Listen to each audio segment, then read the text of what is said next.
Good afternoon, ladies and gentlemen. My name is Mike Creamer of Venus Systems, and we're a company with the capability of reducing the energy consumption in air conditioning and refrigeration systems by a dramatic amount. The compressor inside a refrigeration and air conditioning system is the heart of it, much like your body, and is the most expensive and most critical component. So we've effectively designed something which is almost verging on a rocket engine, insofar as the tolerances involved in this machine. If you know what a micron is, that's 1/1000th of a millimetre. We're working to a precision of 3 microns in this machine. It's something like your car engine insofar as it goes round and round. It goes at much higher speeds than your car engine. This is 49,000 RPM. Your car engine might be about 1,000 or 2,000, depending how fast you're driving. The remarkable thing about this is it has no oil. So that is a very important point to bear in mind. It's been 3 years in development, and we've developed this technology and patented it as well. We have 2 patents. And it's now coming to the point of the first prototype, pre-production prototype ready for market. We've tested the first machine, what we call the bearing test rig. We ran that at 21,000 RPM, and that was a 32 kilogram shaft, much bigger than most car engine crankshafts, by the way, and that consumed 900 watts when it was running at 21,000 RPM. And that's designed for a 250 kilowatt motor and a 650 kilowatt cooling system. So it gives you some idea. Just for your interest, 15% or to 20% of Europe and America's energy is dedicated to air conditioning and refrigeration. Buildings here in London could be emitting 6,000 to 8,000 to 12,000 kilowatts of heat energy off the roof. So the compressor systems that drive all of that are vast, and therefore the market opportunity for the product is also vast. I'll say different things to what you were seeing on the slides, just to get the most out of my 5 minutes. Typical efficiency gains of 46% are easily achievable with this. Consequently, when you're running these very expensive systems in buildings, then very fast paybacks are achievable. It's compatible with new refrigerants. Every time there's a new refrigerant, there needs to be a new oil. Your fridge at home runs refrigerant and oil around that system. If we remove the oil, we remove the insulating effect of oil from all the heat exchangers. So there are lots of system benefits besides the benefits from the compressor itself. New refrigerants come along, we simply adapt the compression wheels to new refrigerants, so it's future-proof.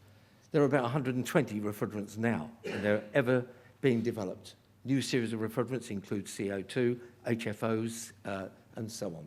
So it's adaptable to these new refrigerants. Sorry, if the person at the back please stop talking, it's incredibly distracting for the speaker and unfair. Yeah, thank you.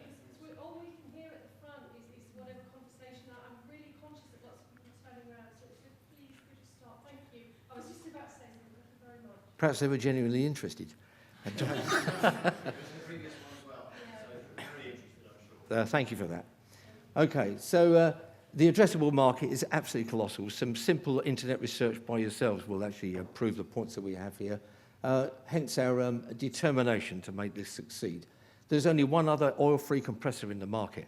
So all the major players, compressor manufacturers now, which are colossal companies, by the way, will be very, very interested in this technology.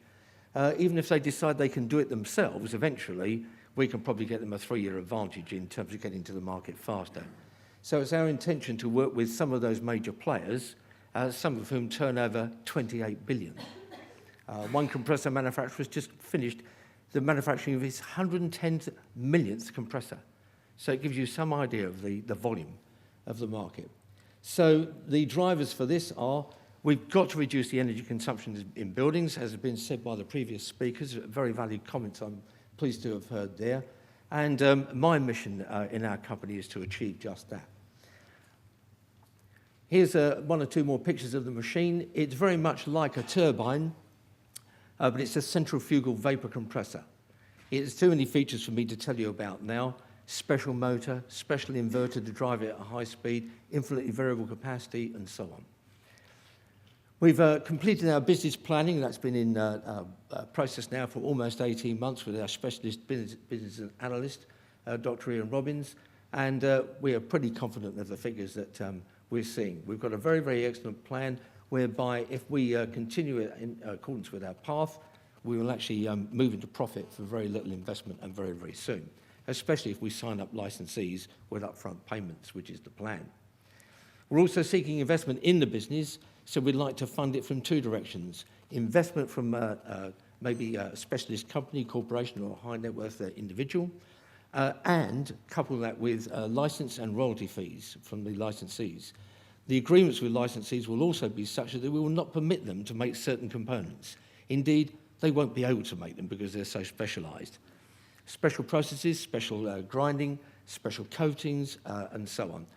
We have a professor of motor engineering on board, a doctor of mechanical engineering on board, an ex-Rolls-Royce engineer as well, plus my internal design team. So it's a very, very powerful combination.